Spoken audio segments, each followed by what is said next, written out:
কিন্তু কথাটা এইভাবে ভাবুন, কিছু কিছু জায়গায় শোনা যায় হরিবলা ধ্বনি। হরিবলা নামটা কে আনলো? এই যে হরিবোল হরিবোল হরিবোল হরিবোল, সবাই যে হরিবোল হরিবোল বলে, মরা নিয়ে সৎকার করতে গেলেও হরিবোল হরিবোল বলে, এই নামটা কে দিল? মনে রাখবেন, আরো দয়াল, আরো প্রদীপ পাবন আমার নিতাই সুন্দর। নিতাই সুন্দর মনে মনে বিচার করলেন, এত বড় নাম জীব উচ্চারণ করতে গিয়ে অনেক সময় হরে কৃষ্ণ কৃষ্ণ কৃষ্ণ হরে হরে, হরে রাম রাম রাম হরে হরে, অনেক সময়। তাই ছোট্ট করে দিল, হরি বললেই সব বলা হয়। যার জন্য ওই 5 জন বালকের মাধ্যমে জগৎজীবকে শিক্ষা দিয়েছেন। ওই 5 জন বালক, ওই যে পানুরিয়া গ্রাম, চৈতন্যদেবকে যখন ওই যে সন্ন্যাসী বেশে আনতে গেল, হ্যাঁ, যখন ধরা পড়লো, তখন এই 5 জন বালককে ডেকে হরির বলা হরি শিখিয়েছে। হরি বলো হরি বলো হরি বল, হরি বলো হরি বলো হরি বল, বলো হরি বলো হরি বলো হরি বল, হরি বলো হরি বলো হরি বল, বলো হরি হরি বল, হরি হরি বল, হরি হরি বল, হরি হরি বল, হরি হরি বল, হরি হরি বল, হরি বলো হরি বলো হরি বল, হরি বলো হরি বলো হরি, হরি হরি বল, হরি হরি বল, হরি হরি বল, হরি হরি বল, বলো হরি বলো হরি বলো হরি বল, হরি বলো রে হরি বলো রে, হরি বলো রে বদনে, হরি বলো রে বদনে, হরি বলো রে, একবার বলো রে বদনে, হরি বলো রে, হরি বলো রে বদনে, হরি বলো রে, হরি বলো রে বদনে, হরি বলো রে, হরি বলো হরি বলো ভাই, হরি নাম বিনা জীবের অন্য গতি নাই। হরি বলো হরি বলো হরি বলো ভাই, হরি নাম বিনা জীবের অন্তর্গতি না, হরি বলো রে বদনে, হরি হরি হরি বল, হরি বলো রে বদনে, হরি বলো রে, হরি বলো রে বদনে, হরি বলো রে, হরি বলো রে বদনে, হরি বলো রে, বলো রে বদনে, হরি বলো রে। শ্রীরাধিকার ভাবে গৌর অবতার হরে কৃষ্ণ নাম গোড়া করিলেন প্রচার। বৈষ্ণব পদকর্তা মহাজনী পদে একেবারে শেষে এসে এবার তত্ত্ব বললেন, গৌর আমার কে? এই গৌর সুন্দর সন্ন্যাসী বেশে পুরীতে গিয়ে আমাদের জগৎবাসীকে জানিয়েছেন, শুনুন শুনুন জগৎবাসী, এই পুরীর জগন্নাথ আদিবাসীদের ঠাকুর নয়, আপনারা ভুল শিক্ষা পেয়েছেন, এ আদিবাসীদের ঠাকুর নয় গো। তাহলে কে? চৈতন্যদেব শ্রীমুখে ঘোষণা করলেন, এই জগন্নাথই কৃষ্ণ, কৃষ্ণই জগন্নাথ, অর্থাৎ সেই ব্রজেন্দ্রনন্দন শ্রীকৃষ্ণ এবে জগন্নাথ। এই তত্ত্বটা সবার জানা হয়ে গেল। পরবর্তীকালে মনে রাখবেন, তার কিছু পরে চৈতন্য সমসাময়িক বৈষ্ণব পদকর্তা চৈতন্য মহাপ্রভু চলে যাবার পরে কিন্তু বলেন, সমসাময়িক পদকর্তা তিনি কি বললেন? বাসুদেব ঘোষ, আকুমার ব্রহ্মচারী, 3 ভাই, সকলেই নাম জানেন, বাসুদেব ঘোষ, মাধব ঘোষ, গোবিন্দ ঘোষ, 3 ভাই সুকীর্তনিয়া। 3 ভাইয়ের মধ্যে বয়োজ্যেষ্ঠ হলো বাসুদেব ঘোষ, যিনি সংসার পাতেনি, আকুমার ব্রহ্মচারী। তিনি আমাদেরকে একটা তত্ত্ব জানালেন, শুনুন শুনুন জগৎবাসী, আমরা চৈতন্যদেবের কাছ থেকে জেনেছি ব্রজের শ্রীকৃষ্ণই এবে জগন্নাথ, জগন্নাথ শ্রীকৃষ্ণ। আর আমি আপনাদের বলবো, বাসুদেব ঘোষ কগে করি জোড় যেই গৌ সেই কৃষ্ণ সেই জগন্নাথ। বাসুদেব ঘোষ কগে হরি জন যেই গৌ সেই কৃষ্ণ সেই জগন্নাথ। ওই দেখুন জগন্নাথ আছেন সাগরের তীরে, জগন্নাথ আছেন সাগরের তীরে, কৃষ্ণের লীলা যমুনার তটে, জগন্নাথ আছেন সাগরের তীরে, ওই কৃষ্ণের লীলা যমুনার তটে, জগন্নাথ আছেন সাগরের তীরে, গৌরাঙ্গ গেলেন গঙ্গার ঘাটে, জগন্নাথ আছেন সাগরের তীরে, তিনি তত্ত্ব একই বটে। বৈষ্ণব কবি বাসু ঘোষের হাতে দিন তত্ত্ব জাকি বটে, বাসু ঘোষের হাতে দিন তত্ত্ব জাকি বটে, জগন্নাথ আছে সাগর তীরে, যেই গৌর সেই কৃষ্ণ সেই জগন্নাথ। বাসুদেব ঘোষ কহে করি জোড়ো হাত, যেই গৌর সেই কৃষ্ণ সেই জগন্নাথ। অর্থাৎ জগন্নাথ আর গৌর সুন্দর কোনো ভেদ নাই। এই কথার উপরে ভিত্তি করে কিন্তু কাজী নজরুল ইসলামের ওই লেখা গান গৌরগীতি, যে গানের শেষে এসে একটা সুন্দর কথা তথ্য মনে পড়ে যায়। আমি জানি না কারা কারা এই তথ্য সম্বন্ধে অবগত। আসতে আপনাকে ডাকছে, আপনি উঠুন। আপনার মেয়ে তো, আস্তে আস্তে, আমি ঠিক বলেছি মেয়ে না? মুখের সঙ্গে মিল আছে, আমি মুখটা দেখে ধরে নিয়েছি। মেয়ে ডাকছে মাকে, যান যান যান। অনেক সময় ছেলে মেয়েদের কথারও মান্যতা দিতে হয়। এখন আপনাকে এই যে ডেকেছে না, আপনার মনটা কিন্তু হরিকথায় থাকবে না, মাঝে মধ্যেই মেয়ের ডাকটা মনে পড়বে, এসো এসো এসো। ওই এসো এসোটা কাটিয়ে দেবার জন্য ওর কাছে আগে যান, গিয়ে ওর সঙ্গে কিছুটা সময় কাটিয়ে আসুন। কাটিয়ে ও যখন ছেড়ে দেবে তখন আবার সেখানে ঢুকে পড়ুন, তাহলে লাভ হবে। আমি একটু হাসি মুখে উপরস নিয়ে কথা বলি, তার জন্য একটু ক্ষমা চাই। এটা আমার একটা ধারা, কারণ আমি গুরুগম্ভীর্যভাবে কথা বললে বলা যায় আমি যদি নিজেকে ভাবি আমি একটা বিরাট হনুমান, বীর হনুমান, এই সবার মাঝে, ওটা ভাবলে আমি ভেবে নিতে পারি, আর ভেবে নিয়ে একটু গম্ভীর করে কথা বলতে পারি। হ্যাঁ, কিন্তু না, আমি ভাবি এই সবই আমার আত্মীয় পরিগর, ছেড়ে এলেই যে আত্মীয় পরিগর হয়ে গেল ছাড়া তা তো নয়।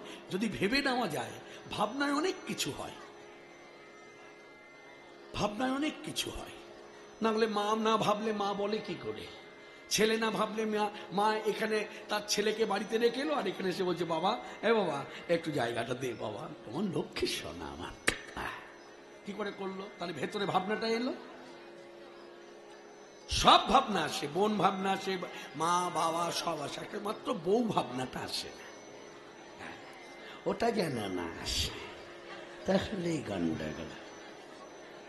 যাই হোক, এবার তত্ত্বটা যখন শুনলাম, এই বাসুদেব ঘোষের পদাবলী সমাপ্তিতে বলি সুন্দর একটা তথ্য জড়িয়ে আছে। জানি না কজনা জানেন, যারা জানেন তারা শুধু মিলিয়ে নিন যে আমি ঠিক বললাম কিনা। আগে তথ্যটা বলি, আগে জিজ্ঞাসা করি আপনারা কারা কারা পুরীতে গিয়েছেন, একটু হাত তুলুন তো। পুরী ঘুরে এসেছেন? ও বাবা, অনেকেই গিয়েছেন, বাহ বেশ, তো অনেকেই গিয়েছেন। তাহলে পুরী যখন ঘুরে এলেন, তাহলে আমি যদি জিজ্ঞাসা, আমি কেন, কেউ যদি করে আচ্ছা পুরী ঘুরেছেন, আপনি কি জানেন যে পুরীতে তো ঘুরতে গিয়েছিলেন, সেই পুরীতে কত সংখ্যক কুষ্ঠব্যাধিতে আক্রান্ত ব্যক্তি বসতি করে আছে? এই খোঁজটা কিন্তু আমরা কেউ নিই না। একটু খোঁজ নিই। কিভাবে খোঁজ নেব? সবাই যারা বসে আছেন তারা মন দিয়ে শুনুন, খুব খাঁটি তথ্য। ভারতবর্ষে এত তীর্থ আছে, এই ভারতবর্ষের এত তীর্থ আছে, সব তীর্থে কম বেশি কুষ্ঠব্যাধিতে আক্রান্ত ব্যক্তি বসতি করে আছে। সব থেকে বেশি সংখ্যক কুষ্ঠব্যাধিতে আক্রান্ত ব্যক্তি পুরীতে বসতি করে আছে। প্রথমে সংখ্যাটা জানাই, তথ্যগত বিচারে সংখ্যা বলছে 10,000+, মানে 10,000-এরও ঊর্ধ্বে। তো প্রশ্ন জাগতেই পারে আমার মতো আপনার মতো মানুষের মনের মধ্যে, আচ্ছা এত সংখ্যক কুষ্ঠব্যাধিতে আক্রান্ত ব্যক্তি পুরীতে কেন বসতি করে আছে? এত তীর্থ তো আছে, এখানে এত বেশি কেন? এই প্রশ্নটা অন্য কাউকে না করে তাদেরকে করতে হবে। আর তাদেরকে করলে তারা কষ্ট পায় না, তারা খুব হাসি মুখে উত্তর দেয়। তাদেরকে যদি আমি জিজ্ঞাসা করি, আচ্ছা আপনারা এত সংখ্যক সব এখানে বসতি করে আছেন, একটু রহস্যটা বলবেন, তখন তারা হাসি মুখে বলছে শুনুন খুবই সহজ, একটু অনুভব করুন, সব তীর্থের ঠাকুর পূর্ণাঙ্গ, সব তীর্থের ঠাকুর পূর্ণাঙ্গ, একমাত্র পুরী তীর্থের ঠাকুর আমার মতো, আমার বন্ধুর মতো। এই দেখো বহু বছর আগে কুষ্ঠতে আক্রান্ত হয়ে এই দেখুন আমার দুটো হাত খসে গেছে, হাত নাই। ওই দেখুন আমার বন্ধুর দুটো পা নাই, খসে গেছে, নষ্ট হয়ে গেছে। আমার ঠাকুরের দিকে তাকিয়ে দেখুন, হাত নাই, পা নাই, মাথায় মোছে হাত, সেই হতে নাও হলো ঠাকুর জগন্নাথ, যার জন্য আমরা এখানে এতজনে বসতি করেছি। এই জগন্নাথই কৃষ্ণ, কৃষ্ণই জগন্নাথ, জগন্নাথই গৌর, গৌর জগন্নাথ। এই তত্ত্বের উপরে ভিত্তি করে পথে কি দেখলে যেতে আমার গৌর ভগবানে, পথে কি দেখলে যেতে আমার গৌর ভগবান, পথে কি দেখলে যেতে আমার গৌর ভগবানে। পথে কি দেখলে যেতে আমার গৌর ভগবানে। যারে কোলে যায় না দেওয়া কোল দেয় সে ডেকে তারে। যারে কোলে যায় না দেওয়া কোলে দেয় সে ডেকে তারে। যারে কোলে যায় না দেওয়া, যারে কোলে যায় না দেওয়া, যারে কোলে যায় না দেওয়া, যারে কোলে যায় না দেওয়া, কোলে দেয় ডেকে তারে। পথে কি দেখলে যেতে আমার গৌর ভগবানে।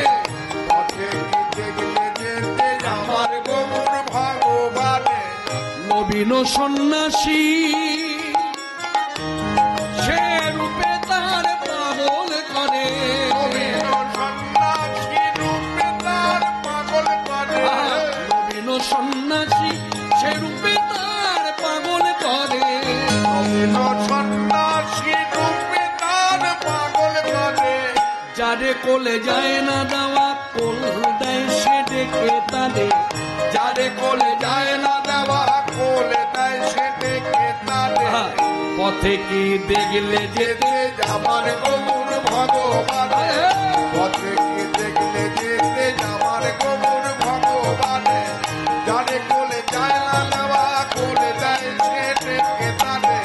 যারে কোলে যায় না দেওয়া, যারে কোলে যায় না দেওয়া, যারে কোলে যায় না দেওয়া কোলে দেয় সে ডেকে তারে। পথে কি দেখলে যেতে আমার গৌর ভগবানে।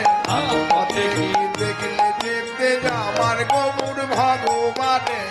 জগতে জগাই মাধাই মগ্ন যারা পাপের পাকে। জগতে জগাই বাধাই মগ্ন যারা পাপের পাকে। জগতে জগাই মাধাই মগ্ন যারা পাপের পাকে। জগতে জগাই বাধাই মগ্ন যারা পাপের পাকে। সকলের পাপ নিয়ে সে সোনার গৌরঙ্গে মাখে। সকলের পাপ নিয়ে সে সোনার গৌরঙ্গে মাকে।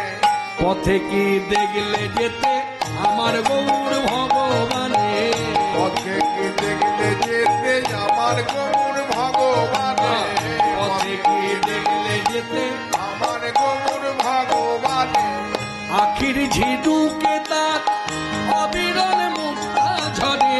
আখির ঝিনুকে তার অবিরল মুক্তা ঝরে। আখির ঝিনুকে তার, আখির ঝিনুকে তার অবিরল মুক্তা ঝরে। আখির ঝিনুকে তার অবিরল মুক্তা ঝরে। কেঁদে কেঁদে কৃষ্ণ প্রেম ভিক্ষা মাগে দাঁড়ে দাঁড়ে। কেঁদে কেঁদে কৃষ্ণ প্রেম ভিক্ষা মাগে দাঁড়ে দাঁড়ে। পথে কি দেখলে যেতে আমার গৌর ভগবানে। পথে কি দেখলে যেতে আমার গৌর ভগবানে।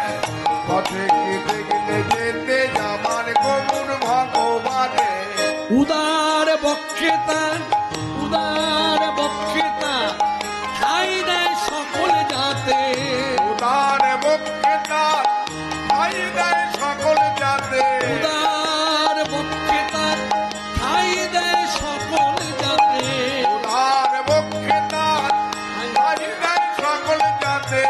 তোমরা কি দেখেছো কেউ, তোমরা কি দেখেছো কেউ, তোমরা কি দেখেছো কেউ সচল জগন্নাথে। পথে কি দেখলে যেতে আমার গৌর ভগবানে। পথে কি দেখলে যেতে আমার গৌর ভগবানে। পথে কি দেখলে যেতে আমার গৌর ভগবানে। তোমরা তোমরা কি দেখেছো সচল জগন্নাথ? তাহলে অচল জগন্নাথকে না ওই পুরীর ঠাকুর, আর সচল জগন্নাথ নদিয়ার ঠাকুর। নাম যাক গৌর সুন্দর।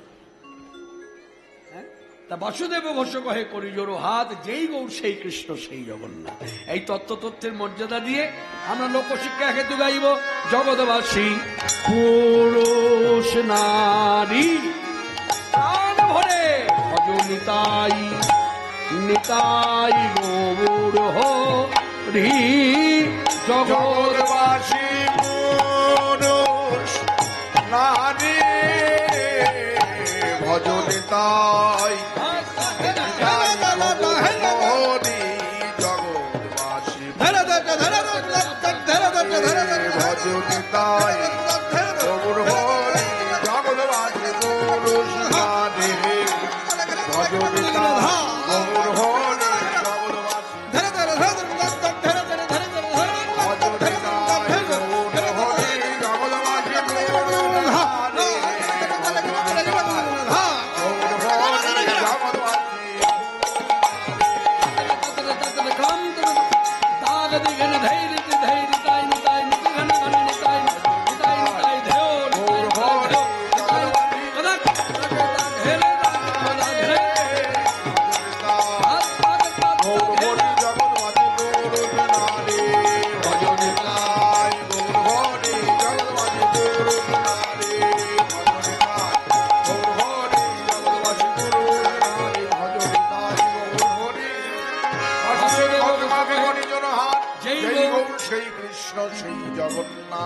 এই তত্ত্ব তথ্যের মর্যাদা দিয়ে আজকের সভাতে যারা এসেছেন, এখনো পর্যন্ত উপস্থিত আছেন, বসে বা দাঁড়িয়ে, সকলকে ভক্তির মর্যাদার্থে সবার চরণধুলি মানুষে বক্তা মানুষে মাথায় নিলাম।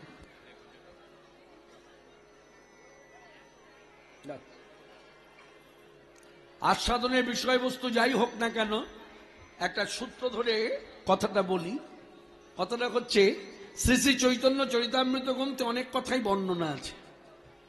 আমাদের কলিযুগ পাবন অবতার শ্রীকৃষ্ণ চৈতন্যদেব সে কথা তিনি শ্রীমুখে গিয়েছেন, তা উল্লেখ করেছে চৈতন্য চরিতামৃতে। কিন্তু কবিরাজ গোস্বামী পাদ 80 বছরের বৃদ্ধ কৃষ্ণভক্ত শিরোমণি সেখানে বর্ণনা করতে গিয়ে শেষে এসে লিখেছে, রূপ রঘুনাথ পদে রহুম রয়াস, রূপ রঘুনাথ পদে রহুম রয়াস। আস্তে প্রথম নামটা বলেছে, আর 6 গোস্বামী পাদের প্রথম নাম আর শেষের নামটা বলেছে। লক্ষ্য করুন, রূপ রঘুনাথ মানে রঘুনাথ দাসের কথা বলেছে, আর রূপ গোস্বামী পাদের কথা বলেছে। মনে রাখবেন, যেমন একটা কীর্তন আপনারা শুনে থাকবেন, শ্রীকৃষ্ণ চৈতন্য প্রভু নিত্যানন্দ শ্রী অদ্বৈত গদাধর শ্রীবাস আদি।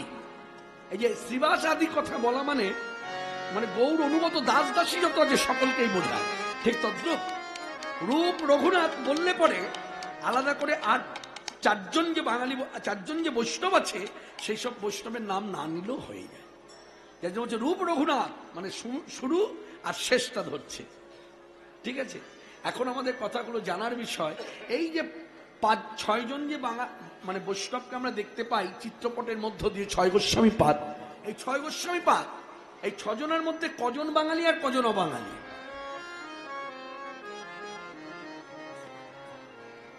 এই 6 জন বাঙালি বৈষ্ণবের মধ্যে কজন বাঙালি বৈষ্ণব, কজন অবাঙালি? একজন অবাঙালি আর 5 জনা বাঙালি বৈষ্ণব। একজন অবাঙালি বৈষ্ণব, তিনি কে? তার নাম হচ্ছে রঘুনাথ ভট্ট গোস্বামী। ইনি কোথাকার? ইনি হলেন তামিল ব্রাহ্মণ। তামিল ব্রাহ্মণ যাদের কুলের ঠাকুর হলো লক্ষ্মীনারায়ণ যুগল সেবা। ইহা ছাড়া আর যে 5 জন গোস্বামীগণ, তারা হলেন বাঙালি বৈষ্ণব। তা এই রূপ রঘুনাথ পদে রহুম রয়াস চৈতন্য চরিতামৃতে কহে কৃষ্ণদাস। এই চৈতন্য চরিতামৃত গ্রন্থে কৃষ্ণদাস কবিরাজ গোস্বামী পাদ চৈতন্যদেবের মুখনিসৃত বাণী বহু কথা লিখেছেন। তার মধ্যে আজকে আমরা এই মুহূর্তে এই যে রাধা গোবিন্দ যুগল, এই যুগল বিগ্রহকে সম্মুখে রেখে আমরা সাধন করব গোপাল প্রকট। গোপাল প্রকট কথার অর্থ কি? এইদিকে আসতে, প্রকট কথার অর্থ কি? প্রকট মানে হচ্ছে, বলি, মন্দির প্রতিষ্ঠা হয়েছে। আচ্ছা, মন্দির গড়া হয়ে গেল। আচ্ছা, মন্দির যেদিন গড়া হয়ে গেল সেদিনই কি বিগ্রহ হয়ে এলো? বিগ্রহ কিছুদিন পরে এসেছে। তা বিগ্রহ প্রতিষ্ঠা হয়েছে, বিগ্রহ প্রতিষ্ঠাই হচ্ছে বিগ্রহ প্রকট। ঠিক আছে, তা এই তেমনি এখানে গোপাল প্রকট যে কথাটা বলা হলো, গোপাল প্রকট হয়েছে গোবর্ধন পাহাড়ের উপরে, যাকে এক কথায় বলা হয় গিরিরাজ। তাই আসুন এই চৈতন্য চরিতামৃত গ্রন্থকে শ্রদ্ধা করি। রূপ রঘুনাথ পদে রহুম রয়াস, রূপ রঘুনাথ পদে রহুম রয়াস, চৈতন্য চরিতামৃতে কহে কৃষ্ণদাস, চৈতন্য চরিতামৃতে কহে কৃষ্ণদাস। ও চৈতন্য চৈতন্য চরিতামৃতে কহে কৃষ্ণদাস। চৈতন্য চরিতামৃতে কবি কৃষ্ণদাস। আমার প্রাণের প্রাণ গৌর সুন্দর ইতিমধ্যে কি হলো না, তিনি কাটোয়ায় সন্ন্যাস ধর্ম গ্রহণ করেছেন। সন্ন্যাসী প্রভু আর কোনো বাধা রইল না। পরিষ্কার গুরুদেব যিনি বেশ দিয়েছেন সন্ন্যাস গুরু, তিনি বলে দিলেন সাধু যার জীবনটাই ধু ধু সেই হলো সাধু। সাধু স্বতন্ত্র, সে কারণ নিয়ন্ত্রণে থাকবে না, যার জন্য এই ধারাটা আজও অব্যাহত। দেখবেন প্রকৃত সাধু ধরুন আপনার বাড়িতে এলো, দুদিন থাকলো, আপনি জানেন 3 দিন থাকবে, কারণ সাধু গতকাল রাতে বলেছে আমি না কালকে থাকবো তোমার বিয়ে বলেছে। হঠাৎ করে কি হলো, যেই মানে রাত্রি গত হয়ে সূর্যোদয় হলো, সঙ্গে সঙ্গে সাধু নিজের ইচ্ছা প্রকাশ করলো, না আমি থাকবো না, চললাম। আরে বাবা আপনি যে বললেন, বলে না বাবা আমি আসি, আবার আসবো পরে। সাধু স্বতন্ত্র, তার যখন যে মন চাইবে, যেখানে থাকার ইচ্ছা হবে সে সেখানেই থাকতে পারে, কিন্তু অনেক বাধা মেনে চলে, যেটা আমরা জড়জগতের সংসারী মানুষ সেই নিয়মগুলো মানি না। সাধুরা কিন্তু স্বতন্ত্র হয়েও অনেক বাধা মেনে তারা চলে। যেমন চৈতন্যদেব সন্ন্যাসী হলো, গুরুদেব পরিষ্কার বলে দিলেন 3টি বাধা সবসময় স্মরণে রেখো। অনেক বাধা তোমার আছে, তার মধ্যে 3টি বাধা প্রধান, এই বাধাগুলো তোমাকে মানতেই হবে। 1, স্ত্রী মুখ দেখা নিষেধ। 2, আত্মীয় পরিবারের সঙ্গে যদি দেখা হয়ে যায় তো 10 দিনের বেশি থাকা উচিত নয়। 3, রাজদর্শন নিষেধ, অর্থাৎ রাজাকে কখনো দেখবে না, কারণ রাজা হলো ভোগী, তুমি হলে ত্যাগী। ত্যাগী হয়ে ভোগীর দিকে তাকালে তোমার ত্যাগ নষ্ট হয়ে যাবে। আর এটা যেমন সত্য, তার সঙ্গে আরেকটা কথা জুড়ে দিলেন, তুমি রাজাকে দেখবে না, আবার রাজা যদি তোমাকে দেখতে চায় সহসা তুমি দর্শন দেবে না। যার জন্য রাজা প্রতাপরুদ্রকে নিতাই চাঁদের কৃপা পেতে হয়েছে। নিতাই চাঁদের কৃপা পাওয়ার পরে চৈতন্যদেবের কৃপা পেয়েছে। দেখতে চেয়েছে, দেখা দেয়নি। এইসব কথাগুলোকে মনে মনে সবসময় স্মরণ মনন করতে হয়। তা সেই ভগবান চৈতন্যদেব স্বতন্ত্র হয়ে তিনি কি করলেন, বৃন্দাবনের উদ্দেশ্যে যাত্রা করলেন। কৃষ্ণ কেশব কৃষ্ণ কেশব কৃষ্ণ কেশব পাহিমা রাম রাঘব রাম কৃষ্ণ কেশব কৃষ্ণ কেশব কৃষ্ণ কেশব রাম রাঘব রাম রাঘব রাম রাঘব রাঘব। হে কৃষ্ণ করুণা সিন্ধু, তুমি মনে করুণা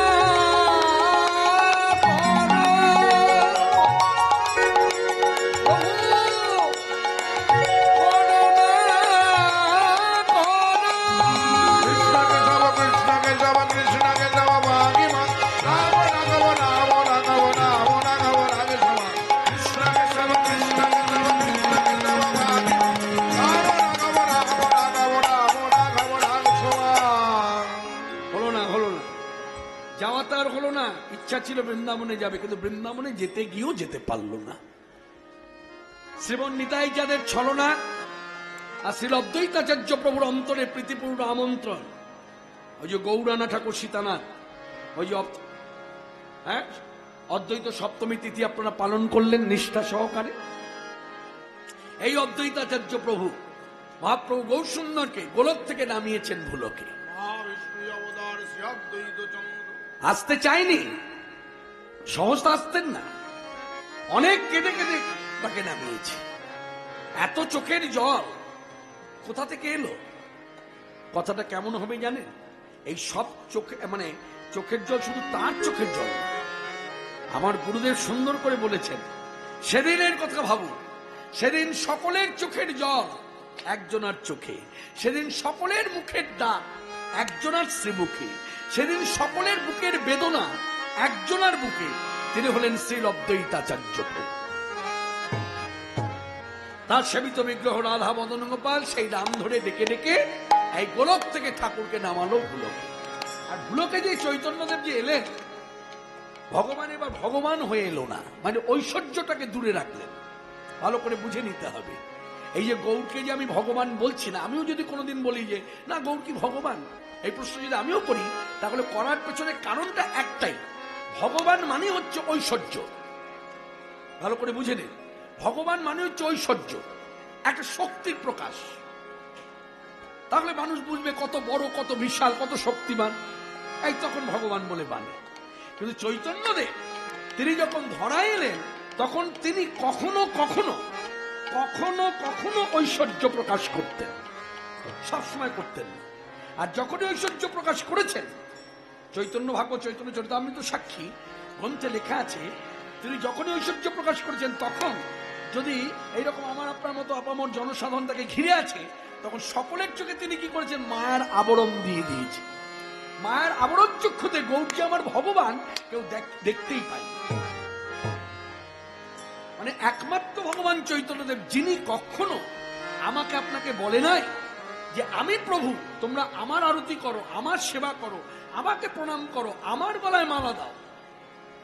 যিনি রাধা ভাবিত তনু, রাধার ভাবকান্তি নিয়ে এসে জগৎকে শিক্ষা দিলেন, যদি মালা কখনো পড়তে হয় সেই মালাটাকে কৃষ্ণে প্রসাদী করো। কথাগুলো সবাই মন দিয়ে বুঝুন, অনুভব করুন, ভজনীয় কথা। চৈতন্যদেব আমাকে আপনাকে শিক্ষা দিল, এই শিক্ষাটা কোথা থেকে পেল? রাধারানী থেকে পেয়েছে।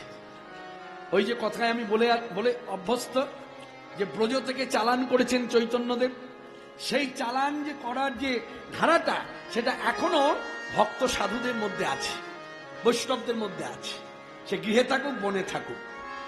হ্যাঁ, তা এই চৈতন্যদেব তিনি বলছেন যে মালা যদি পড়তে হয় তো প্রসাদী করে এনে মালা পড়ো। তা বলছে প্রসাদী করে এনে মালা পড়বো মানে? আস্তে একটু ঠিক করে নাও তো, একটা গন্ডগোল হচ্ছে না? আউটপুটে কি হচ্ছে? আউটপুটে কম হচ্ছে, তাহলে আউটপুটটা বাড়িয়ে দাও, ভেতরটা একটু কমাও। একটা খ্যান খ্যান খ্যান খ্যান ভাব করছে।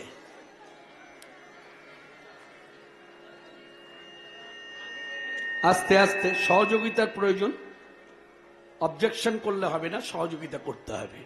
মনে রাখবেন, আপনারা বলছেন আর ওকে নিয়ে চলছি আমি, কষ্ট কিন্তু আমার বেশি।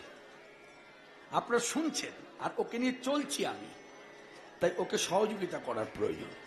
ও কত ভালো অপারেটর। বাইরের চোঙটা একটু বাড়িয়ে দাও, হালকা করে বাড়িয়ে দাও, আর ভেতরটা একটু কমিয়ে দাও।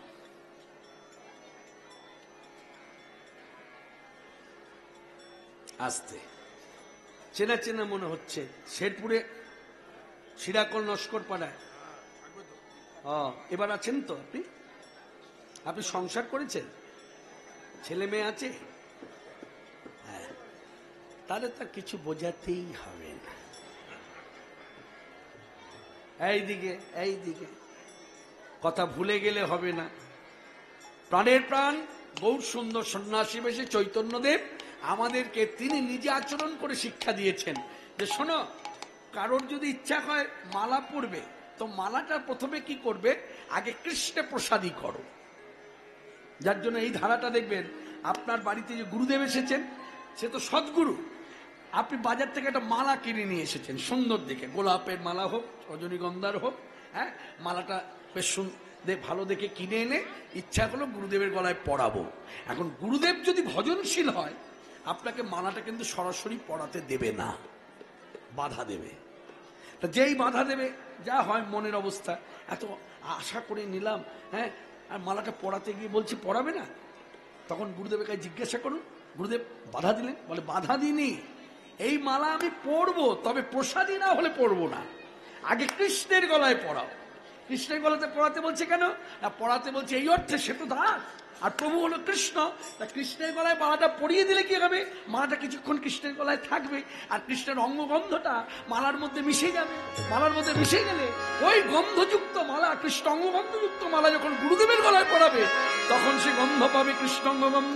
সে যে অঙ্গগন্ধ বড় ভালোবাসে, কৃষ্ণ অঙ্গগন্ধ ভালোবাসে, কৃষ্ণ অঙ্গগন্ধ ভালোবাসে। তাই প্রসাদী মালাদা আমার গলে, অঙ্গগন্ধ বড় ভালোবাসে।